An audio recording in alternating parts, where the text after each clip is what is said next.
Did you know that St. Luke's University Health Network, based in the Lehigh Valley, Pennsylvania, has been recognized by the U.S. government as the highest performing health system in the United States for quality? You heard right. St. Luke's #1 recognition affirms our status as the top leader among the most respected healthcare providers in the nation, including Houston Methodist and the Mayo Clinic. To state it simply, if you want to receive the best care when you go to a hospital, come to St. Luke's.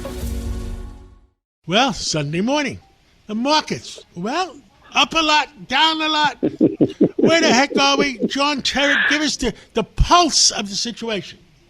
John, good morning. This has been one of the busiest weeks for a very, very long time. And on Friday, Reuters began reporting that SpaceX has chosen the NASDAQ in Times Square for its massive IPO.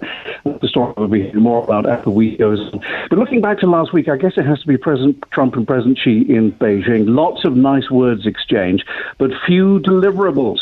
Now, deliverables are diplomatic speak for show me the evidence. Where's the contracts? There don't seem to be too many of those.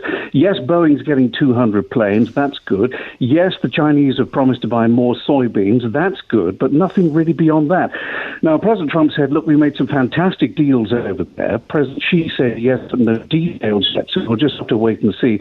I guess the important thing is that the relationship between Washington and Beijing has improved somewhat in the course of the last handful of days.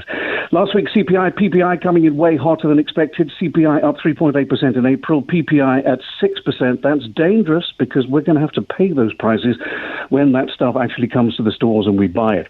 On the other hand, retail sales were up 0.5% in April. That's the third consecutive in monthly terms, and it shows the consumer is still resilient, although there is some worry that they may be dipping into their savings to pay for stuff.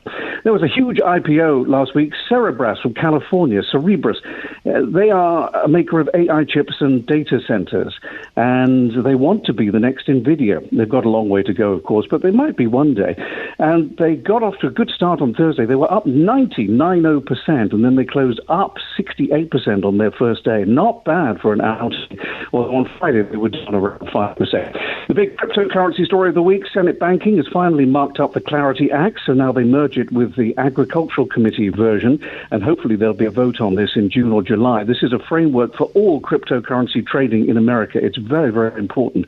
And, of course, the Dow, the NASDAQ, and the S&P, as you hinted, were all flirting with records last week, but not on Friday because yields were up and so stocks were down, and that was worry about inflation. As for the week ahead, well, the big one will be Wednesday. NVIDIA, the last of the big tech names to give us their earnings. That's next Wednesday, the 20th. The first thing Jensen Huang has to worry about when he comes back from Beijing and goes to work again on Monday will be preparation of those figures. And, of course, Kevin Warsh is now the chairman of the central bank, the Federal Reserve.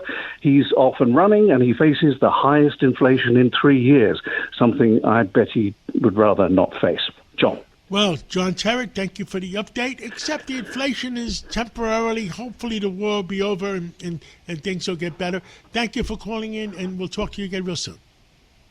Thank you, John, so much as always. See you next Sunday. Thank you.